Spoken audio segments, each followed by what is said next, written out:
en el Alto Calafate, ya partiendo para las Torres del Paine. Ojalá toque un día lindo, parece a lo lejos que va a ser un día hermoso.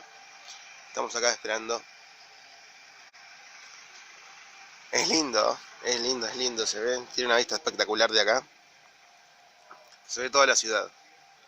Parece nublado, pero dentro de un poquito ya se va a despejar.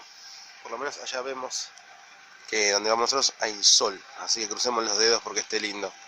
Son las 7:05 de la mañana, así que vamos a ver qué nos depara el futuro. Oh, it's a wonderful morning. So you see the Baguales on your right and the Paine Massive on your left. Ahí está el macizo Paine. No está nada mal, la verdad, bastante bueno para lo que se esperaba. So now we should stop in 10 minutes in the first viewpoint. But that is the Paine Massive. You see, the towers are on your right side. A little cloudy yet. The Almirante Nieto is a huge mountain covered by snow, and the homes right in the middle. Ahí están las Torres del Paine, están a la derecha de todo el macizo. Luego viene el Almirante Nieto, que es esta montaña media azul. Y luego vienen los cuernos, que son esas formaciones de granito combinadas con roca negra encisiva. Ese es el macizo Paine, va a ser un día excepcional. A pesar del clima, que no está bastante frío, pero va a ser un buen día. Así que buena suerte para ustedes.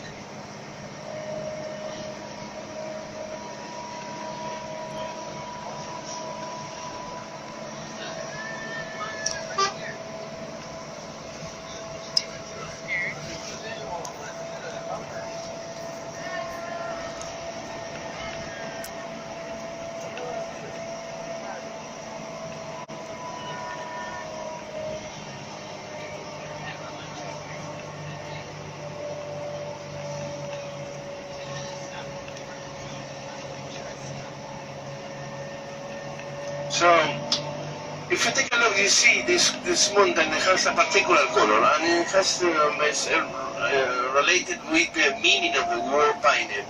Paine it's mean blue, you know, the Aonican language, which is the original language of this region, you know, from the original people. They arrived here 10,000 years ago, and they call this mountain the Paine Mountain because, as you see, it's a little blue, you know.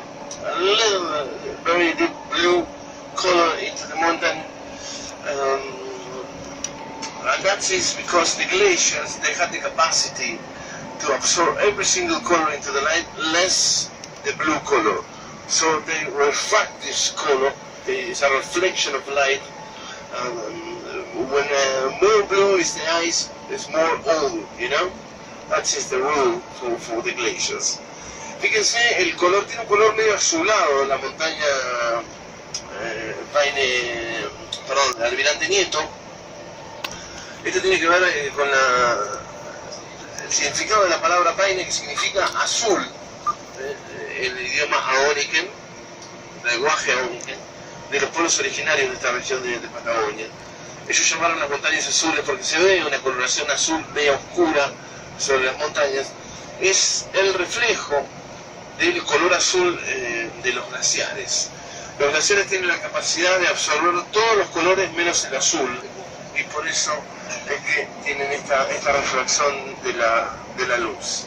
Cuanto más azul es el hielo, más antiguo, más compacto. Tal vez lo hayan visto en el glaciar Perito Moreno también. All the mountains are between 2003 and 3050 here. But the thing is, we're going to be at the sea level, so a real 3,000 meters. You know, that's very impressive once you are in front of the mountains. Vamos a estar a nivel del mar aquí, por lo tanto la dimensión de las montañas es impresionante. Van desde 2.300 a 3.050 y le dan esta sensación de inmensidad al macizo del Paine. Okay, 2 minutes and then we stop to have a nice National Andes mountain range. You know, during that time, it wasn't this natural border between the two oceans. So the ocean with the currents arrives until here with a lot of sedimentary material, you know, covering all the area with the sedimentary material for a long time, millions of years, until 65 million years ago.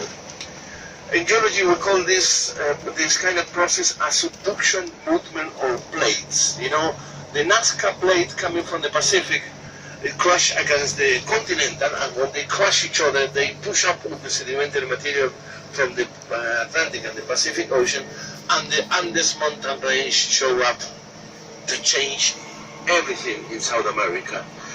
You know, it changed the weather conditions, the morphology, the hydrology. Actually, the weather was completely different before the Andes. It was a tropical forest. Can you imagine that? Subtropical, warmer than today, a lot warmer than today. Yes, but with all this movement, we approach to the Antarctica. So that's why it's colder now, and that's why you have the Andes mountain range all along the South American continent. The Andes mountain range also changed the sense of the rivers. Everything changed with the Andes, thanks to the Andes. So, but what about the Paine Massif? I have to make the difference between the mountain range and the massif. Mountain ranges are like the Himalayas, the Andes, actually are from the same geological time, Himalayas and Andes, between 60 and 70 million years. But, you know, 15 million years ago, the magma, which comes from the mantle of the planet, sometimes trying to escape, and when it escapes, it becomes a volcano normally.